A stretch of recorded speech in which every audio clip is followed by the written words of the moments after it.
So a big part of what we start out with here is, can we begin to make the sense of the body having a segmental pattern?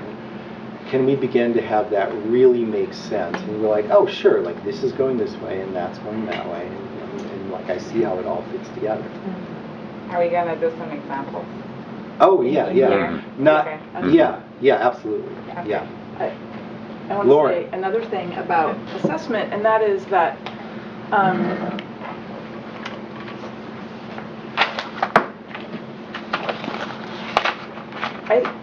in my early time as a massage practitioner, I think this is the way we're initially introduced to assessment, is there's sort of, you do assessment at the beginning of the session, you learn all sorts of things, and you write it all down, and then you do your work, and then at the end, in your assessment, you figure something out, you figure out all of what's going on, and then you do your session, and then your session's over, right?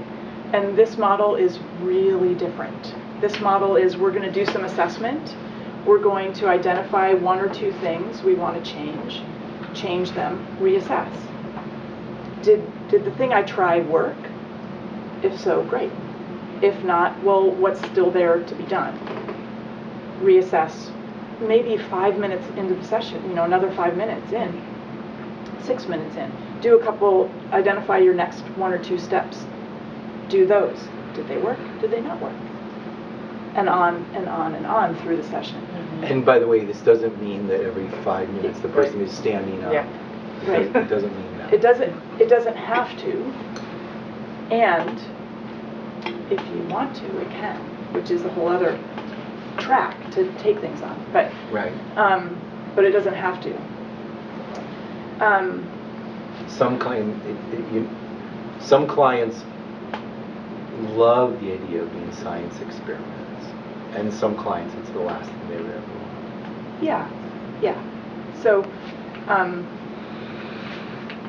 so I had a client yesterday, came in, identified her left hip, leg to foot as her primary factor, and she said, oh, and I've got this shoulder and neck stuff going on, but that's not a priority for me. She was very clear. Most times clients aren't, right? They just tell you everything. And you go, okay, how do I prioritize that? How do I figure out, not only for your own goals, but for your system, where's an appropriate place to begin and all that. Anyway. So I did some assessment, and then I worked with her for about 15 minutes, which is sort of a long stretch for me. And then I said, I just want you to get up and off the table and stand up and see where you're at, see what's going on. And usually with a new client, the way that I phrase that is I want to know if I'm on the right track. Because if I'm not on the right track, then we need to change things. And people generally really appreciate that. They're so willing to have the disruption to what, but I was really comfortable laying down. Right? They're absolutely willing to have the disruption to know, to sort of say, oh, right, she cares to know if it's working or not. It sounds really fundamental, but right. They come to us for help. So the fact that we want to check to see that what we're doing is helpful is a nice thing. But what I wanted to really hone in on is that experience of being overwhelmed with too much information from the assessment. And so we'll talk about it as we teach you our palpatory method. But I also want to just sort of highlight two aspects. One, write it down. Like, absolutely write it down. And might be the perimenopause speaking, but write it down. Like, we've been using pencil and paper for years and years and years, so you do some assessment, write down what you found, so you don't have to use any brain cells to try to remember it,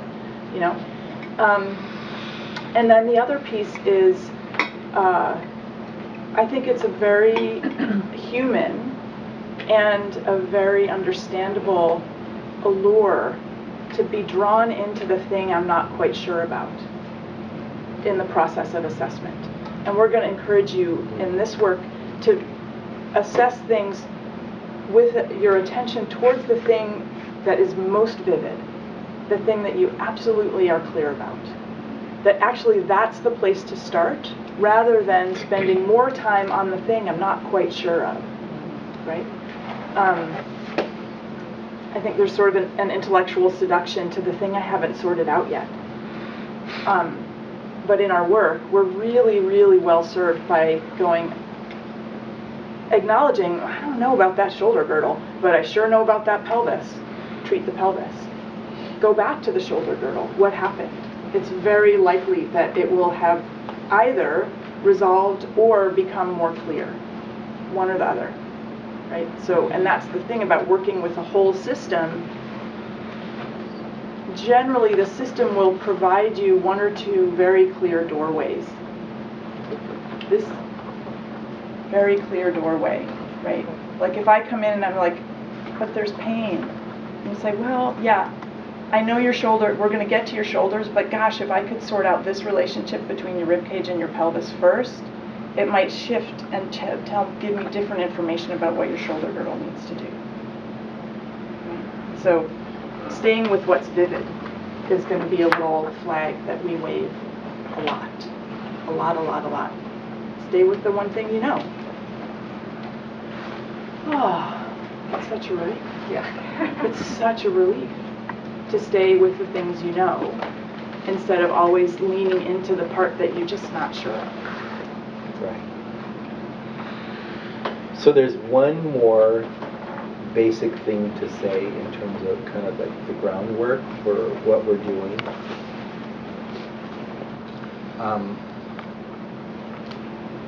And it's the link in both assessment and treatment between what is this thing about segmental alignment and gravity and fascia. There's this thing, another idea Ida Rolf had that I remember, when I first read her book in 1970 something. Oh man. Right? It's crazy. Like when it first, it must have been when it first came out. Yeah, 'cause that was So that's when I got it. When I first had a Rolf session. Lori.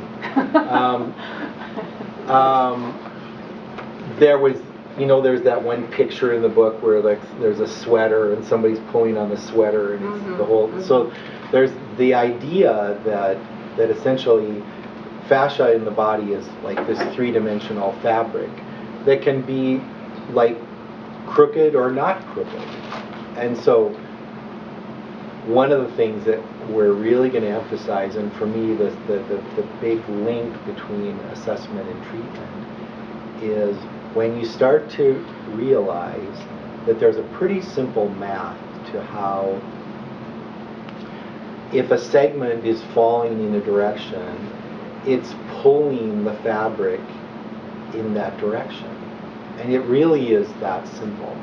That for example, if my pelvis shifts off to the right of my legs when I'm standing, something's going to be pulled up and something's going to be pushed down. And if I'm laying on the table and you feel me that way, you're going to go, oh, this tissue moves easily this way, the way it's already going. And this tissue moves more easily this way, the way it's already going.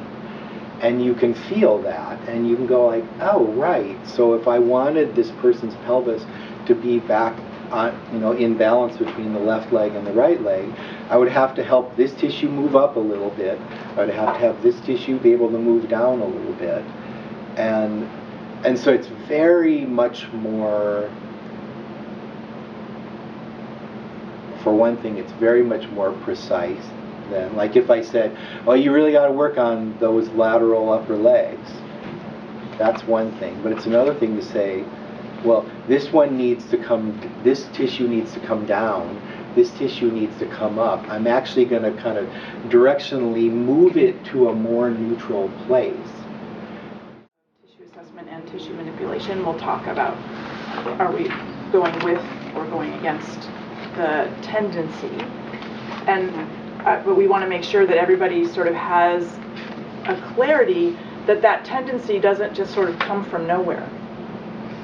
Most often that tendency comes with the way in which our body has arranged us segmentally with gravity. So you might be able to appreciate that, like, here's me in my standing upness.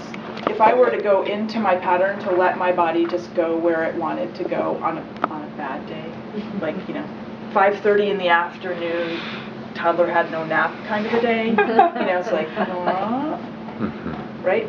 So I can come out of that, but I also find myself here, right? So that the shear, the fascial pattern, some side being pulled down, some side being pulled up, has to do with how our body organizes in gravity. Right? That's a big and persistent influence on our tissue pattern. The next layer up that can also clearly be a pattern is I'm a body worker. I'm on the computer.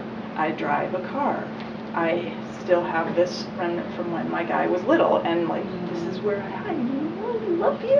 Oh, here, but this I still have this, right? He's taller than me now, and I still have some of that, right? So, and I sit and I talk to my clients with my desk over here. My clients are, say, Stephanie's my client, and I go like this, and I lean on my desk. So I'm kind of going the opposite way, right? Or I lean over to the armchair on this side, or I watch TV over here, and I'm still having that same relationship to gravity. And then I go to yoga class, and I go, oh God, this yoga class is awesome. I love this yoga, it's so great. I'm feeling so good about myself, and blah, blah, blah. This is just wonderful. And she takes us over the other side, and I'm like, oh, I don't know about this.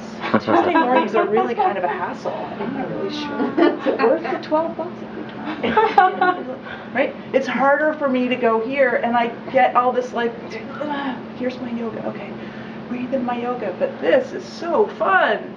I love this because this is the way my body's already going. It's easy for me to do this. When I go against the pattern, it's like, oh, right there. I really shouldn't.